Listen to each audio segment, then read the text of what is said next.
Oke kawan-kawan, selamat datang di channel kami Besar Kecil. Bersama saya si Besar Fauzi. Dan saya Kecil Adul.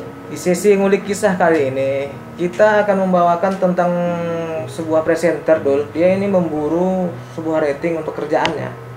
Menarik juga ya. Menarik, lumayan lah. Mudah-mudahan kalian suka ya.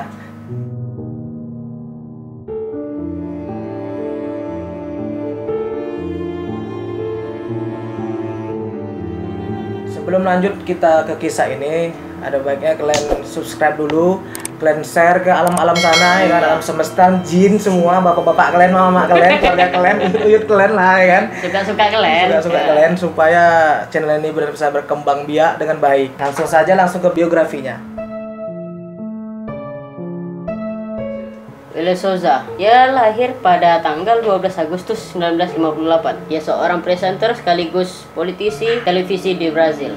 Dia itu adalah anggota terpilih Dewan Legislatif di Amazonas sampai pengusirannya pada Oktober 2009. Ia umumnya dikenal karena menghadirkan program kontroversial kanal Livery. Pada tahun 2009, Welles menjadi subjek liputan media di seluruh dunia ketika polisi negara bagian ini bagian Amazonas meluncurkan investigasi tentang klaim bahwa pembunuhan telah diperintahkan untuk meningkatkan peringkat pada programnya. Nah, jadi dari penjelasan ini polisi itu mencurigai dia dan ada yang mengklaim bahwasanya dia melakukan pembunuhan berencana. Jadi investigasi ini dilakukan oleh polisi dan pembunuhan berencana ini dilakukan untuk menaikkan rating TV dia, yaitu kanal Livery itu. Souza meninggal 12 Juli 2010 setelah didakwa secara resmi melakukan pembunuhan sebelum diadili.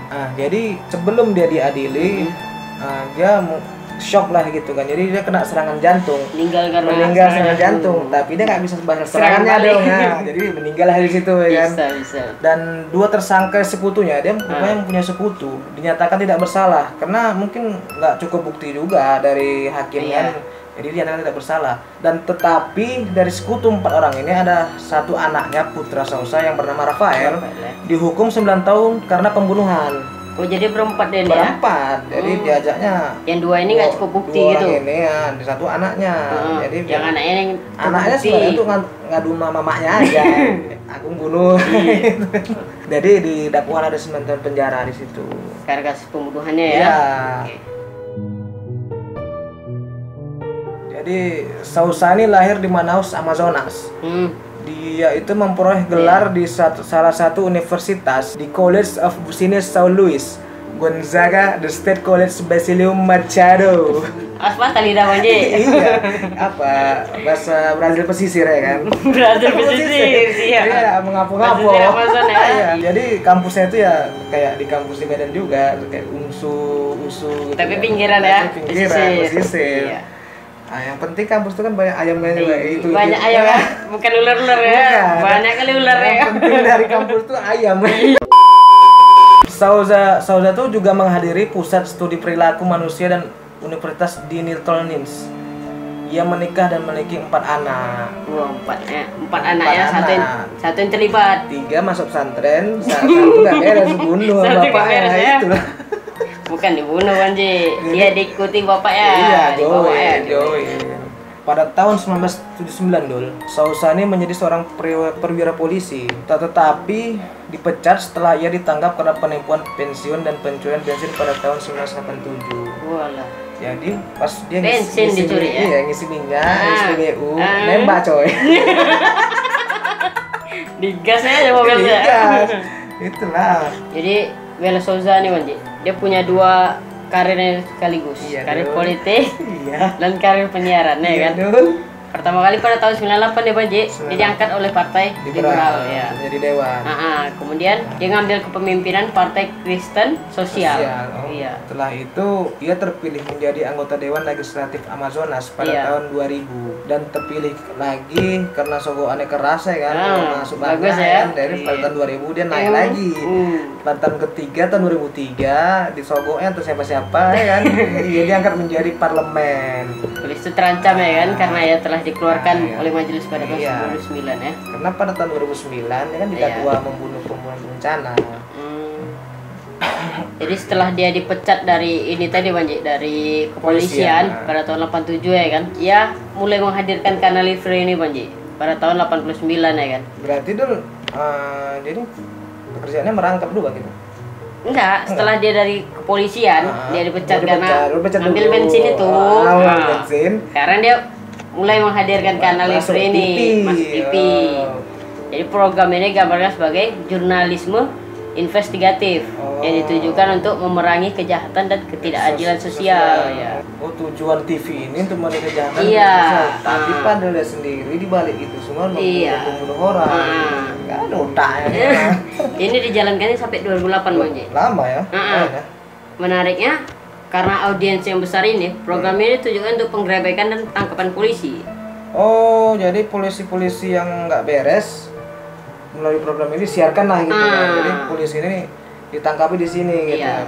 Polisi pompa bagian sky in the sky kan. Iya. Oh, jadi gitu. Dengan presenter ini ya sering mengikuti kejaran polisi.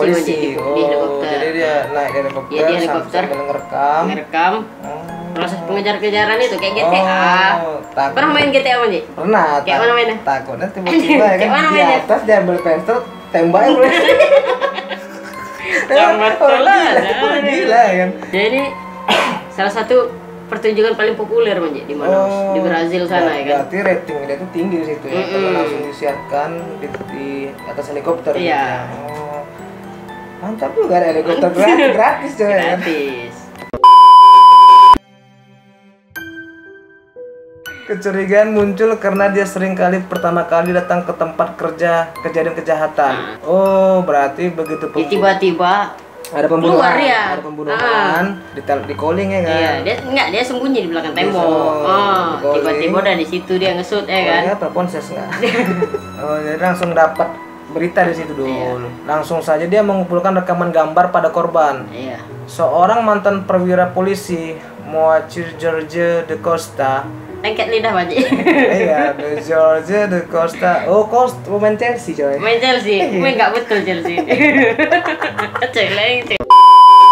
Mengaku telah melakukan salah satu pembunuhan. Sousa dan tim hukumnya menyangkal keterlibatan Sousa dengan pembunuhan. Putra Sousa yang Rafael Motimo ini ditangkap dan dijatuhi hukuman 9 tahun penjara karena menghadapi tuduhan pembunuhan, penyeludupan obat-obatan terlarang dan pemilikan senjata ilegal. Ia bertugas selama 5 tahun dan sekarang menjadi orang bebas. Oh, gitu dong. Banyak anaknya. Iya, jadi anaknya disuruh membunuh, jual obat-obat ke diskotik ya kan, biar orang tinggi, biar orang bisa enak-enak.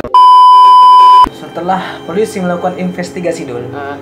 Jadi polisi itu menemukan sejumlah barang bukti seperti senjata, amunisi, dan uang tunai ditemukan di rumah si Sousa. Pada Oktober 2009, ia didakwa dengan tuduhan pembunuhan, perdagangan narkoba. Oh, jadi mungkin dia melakukan pembunuhan dengan senjata, jadi sekalian amunisinya. Jadi semuanya di program itu dia buatlah program itu rencana melakukan pembunuhan, perdagangan narkoba untuk menaikkan rating programnya itu.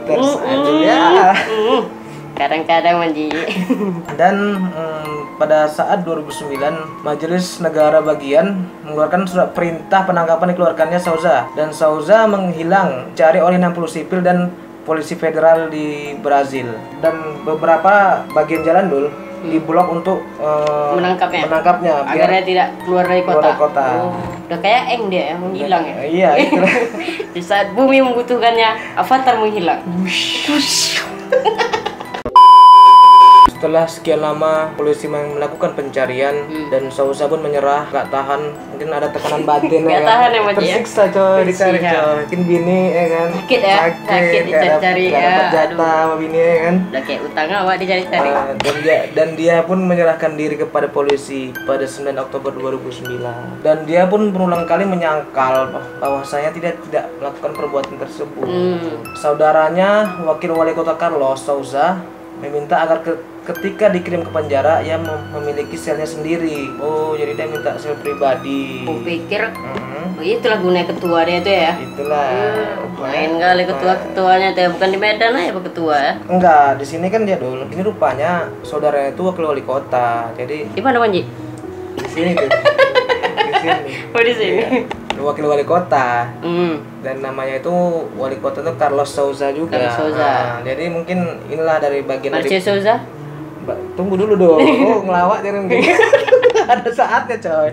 Jadi pada saat inilah gunanya dia ada berpolitik hari itu. Jadi ada orang terdekat politik, orang berkuasa kan penting juga. Jadi dia lebih bebas untuk. Dia takut dia mau masa gue rasa bang. Iya. Takut dia jadi rendang dia dalam di itu. Penjara tuh tahu lah ya kan banyak. Ampun abra. Bolong coy. Setelah itu Wanji, produser programnya itu yang bernama Vanessa 5 ditangkap Wanji pada Desember 2009. Vanessa 5, Vanessa 6, Vanessa 7. Nggak masalah. Nggak masalah. Cuma Vanessa Angel ya kan. Vanessa Angel itu 80 juta coy. boleh juga. Bukan enak itu. Sekian dari kami kisah tentang Sauza. Mudah-mudahan ada manfaat ya. Tapi kayaknya nggak ada dulu. Nggak ada. Ada apa? Ada. Nah, ini kan ada cerita realita ini. Realita. Mudah-mudahan kan nggak kayak gitu lah. Ya. Mudah-mudahan lah. Biarlah rating itu naik sendiri dengan program yang apa adanya. Pijakan gue sekarang ya. Pijakan ya. Udah besar gue ya. Jangan dipijakkan ya. Cium dulu.